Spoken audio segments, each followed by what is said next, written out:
pessoal, tudo bem? Estamos aqui de volta com a nossa série de vídeos sobre inteligência emocional. Como está a sua inteligência emocional? De que forma a tua inteligência emocional pode mudar os teus resultados? Então essas são duas das principais questões que a gente vai tentar responder aqui num curto espaço de tempo. Essas perguntas, elas têm a ver exatamente com a maneira como nós lidamos com as nossas emoções, com os nossos sentimentos, bem como com as emoções das outras pessoas. Esse conceito de inteligência emocional, ele vem ganhando bastante destaque nos últimos tempos, principalmente no meio profissional, porém ainda é um termo desconhecido por muitas pessoas. Daí a importância da gente lembrar, mais uma vez, o que é a inteligência emocional. É sempre bom reforçar que o termo inteligência emocional está relacionado ao conceito de inteligência social proposta pelo Daniel Goleman.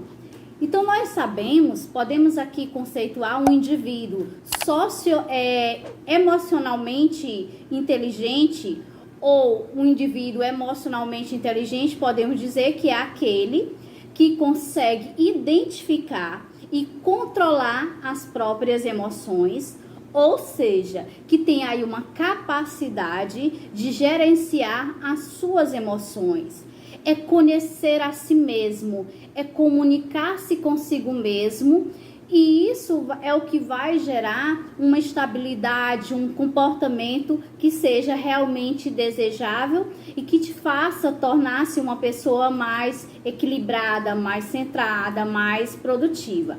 Por exemplo, aquilo que você sente, aquilo que nós sentimos, não é exatamente o que está acontecendo conosco, o que está acontecendo ao nosso redor. O que nós sentimos é exatamente a interpretação daquilo que nós fazemos. Ou seja, a interpretação que eu faço a respeito da minha vida em um determinado ambiente, um determinado contexto, isso é que vai determinar aí os meus sentimentos, ou seja, a forma como eu interpreto esses sentimentos. Então, para facilitar a nossa compreensão a respeito desse assunto, eu gostaria de conversar com vocês um pouquinho a respeito de alguns pontos, de alguns quesitos que fazem parte, que regem esse comportamento ou funcionamento dessas emoções. O primeiro deles é o autoconhecimento emocional. Nós sabemos que não somos robôs, nós somos seres humanos dotados de sentimentos, dotados de muitas emoções. E por mais que algumas pessoas, elas digam que têm um coração de pedra, que elas não conseguem expressar os seus sentimentos, mas nós sabemos que as emoções, elas são intrínsecas a cada um de nós. Então, nós podemos perceber aqui que um dos maiores desafios que nós temos é aprender a conhecer a nós mesmos, aprender a conhecer os meus sentimentos, as minhas emoções, e a partir daí eu vou poder controlar muitas das minhas ações. Então, as minhas ações, elas passam a ser controladas, eu passo a tomar atitudes mais sensatas a partir do momento em que eu me conheço, em que eu tenho uma capacidade de pensar antes de falar, de refletir sobre aquilo que eu penso, sobre aquilo que eu sinto, antes que essas palavras elas venham a ser dirigidas a outras pessoas, ou que esse comportamento também ele venha refletir sobre a maneira como eu vou lidar aí com as outras pessoas. O segundo ponto que nós vamos discutir aqui é o controle emocional. Isso é muito importante. É importante regular as minhas emoções, os meus pensamentos. Por quê? Porque nós sabemos que os meus pensamentos, eles vão dar origem aos meus sentimentos. São os meus sentimentos quem vão dar origem às minhas ações, e as minhas ações irão gerar aí, portanto, os meus resultados. Então, eu preciso ter esse controle das minhas emoções, para que eu possa controlar até lá as minhas ações e, por fim, ter aí resultados realmente satisfatórios. Nós podemos observar que uma pessoa que não tem esse controle emocional, ela não consegue regular os seus pensamentos, e daí é aquela pessoa que vai apresentar uma grande instabilidade, que isso vai refletir no humor, no comportamento dela. Nós certamente vamos lembrar de pessoas que elas estão bem, estão felizes, e por nada essas pessoas alteram seu comportamento.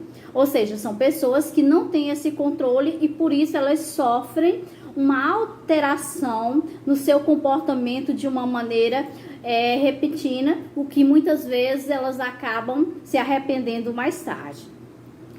O terceiro ponto que nós queremos aqui apresentar a vocês é a automotivação. A automotivação, ela é fundamental no nosso bom desempenho também. Por quê? Porque é exatamente essa automotivação que nos move, que nos ajuda a manter o foco em busca dos meus objetivos. É também aquilo que vai nos manter calmo, nos manter sereno no momento de realizar as nossas tarefas.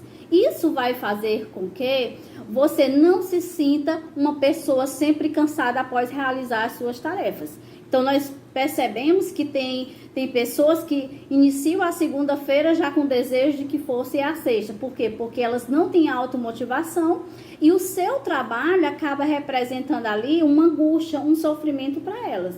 E nós temos que fazer com que a nossa segunda-feira seja tão produtiva, tão agradável, tão esperada quanto a sexta-feira. Isso nós vamos conseguir se nós conseguirmos desenvolver aí a automotivação. Podemos também relacionar a automotivação ao fazer as coisas com paixão. É você colocar realmente amor, realmente paixão naquilo que você faz. Porque isso vai fazer com que você se sinta bem, com que você se sinta confortável e assim os seus resultados, o seu desempenho irá melhorar bastante. Temos o quarto ponto, que é a empatia. Já até falamos sobre esse assunto, mas vamos relembrar aqui. O que é a empatia? A empatia é olhar para o outro sem o julgamento, é o entender o comportamento do outro. Porque muitas vezes, enquanto seres humanos, nós temos tanto medo de sermos julgados que nós deixamos de fazer determinadas coisas, nós perdemos algumas oportunidades porque nós temos medo do julgamento do outro. Então, a empatia é exatamente isso, é olhar o outro sem fazer um julgamento. Nós temos que compreender que o outro também tem sentimentos, tem emoções e que isso precisa ser respeitado. E nós temos 3 tipos de empatia. Nós temos a empatia cognitiva, que é o ser capaz de entender aquilo que o outro pensa. Nós temos a empatia emocional, que é o entender o que o outro sente. E nós temos a preocupação empática, que é exatamente eu compreender o que o outro sente, compreender o que o outro pensa, eu me colocar no lugar do outro, compreender os sentimentos do outro, compreender por que a outra pessoa se comportou de determinada maneira e eu estar à disposição para ajudar. Então, quando eu me coloco no lugar do outro, eu busco encontrar para aquela pessoa soluções.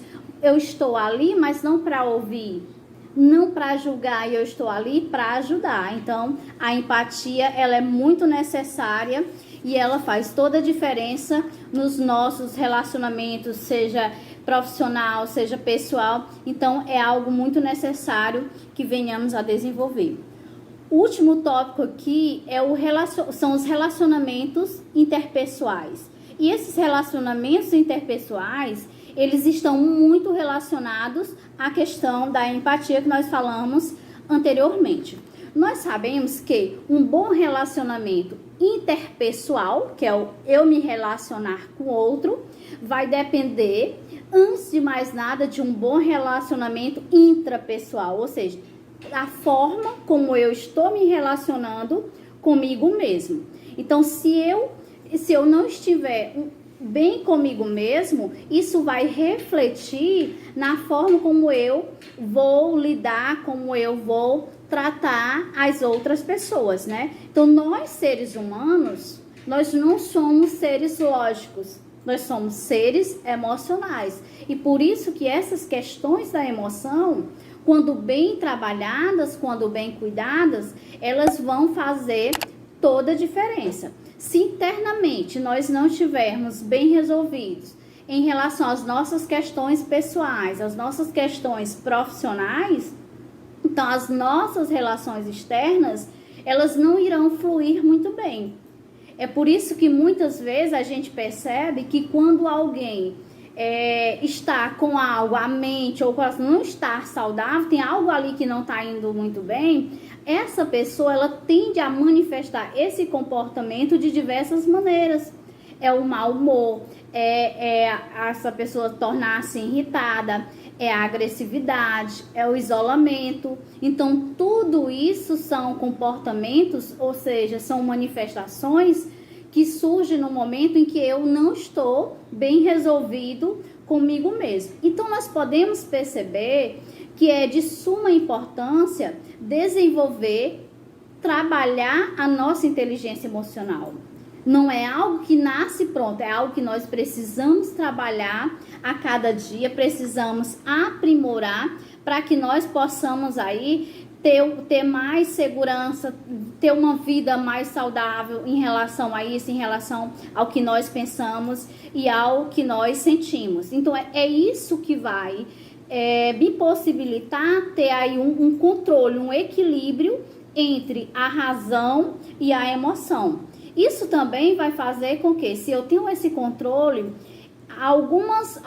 isso vai fazer com que alguns efeitos negativos, algumas emoções negativas, elas sejam neutralizadas e as emoções positivas, elas sejam fortalecidas.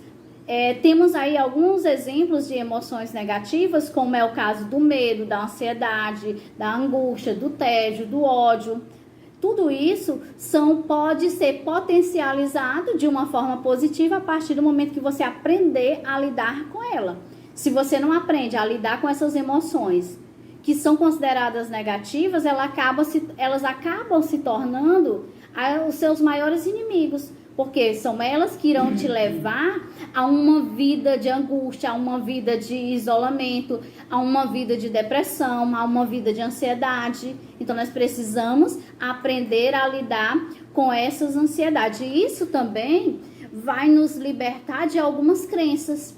Nós temos dois tipos de crenças. Nós temos as crenças fortalecedoras e nós temos as crenças limitadoras. Então, nós temos que controlar a nossa mente a fim de que nós vamos vamos controlar as nossas crenças limitadoras, que são aquelas em que eu estou sempre achando que eu não posso, que eu não vou conseguir, e eu tenho que fortalecer o pensamento positivo, porque na realidade nós somos aquilo que nós pensamos. Se você acreditar que você é capaz de conseguir um determinado resultado, então as suas chances são enormes de conseguir.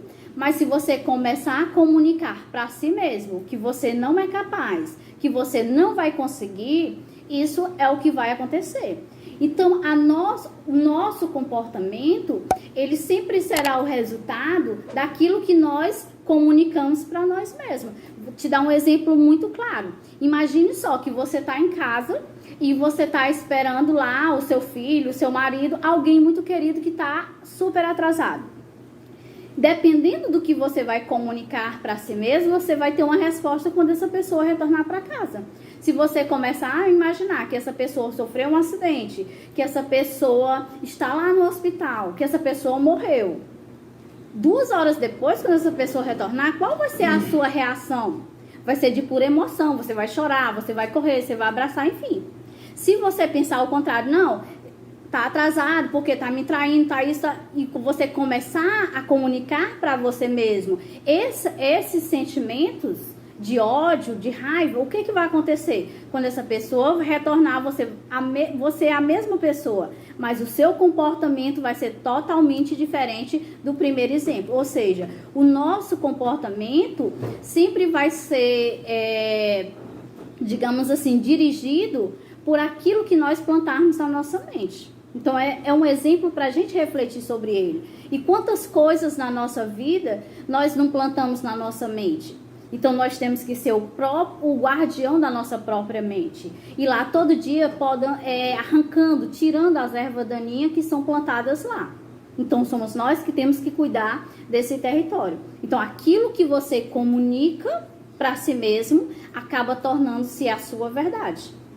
Por isso que a gente fala que não existe uma única verdade. Existem diversas verdades. Depende do ponto de vista, depende daquilo que a pessoa que está colocando aquilo ali, coloca como sendo a sua própria verdade. Ok? Tudo bem?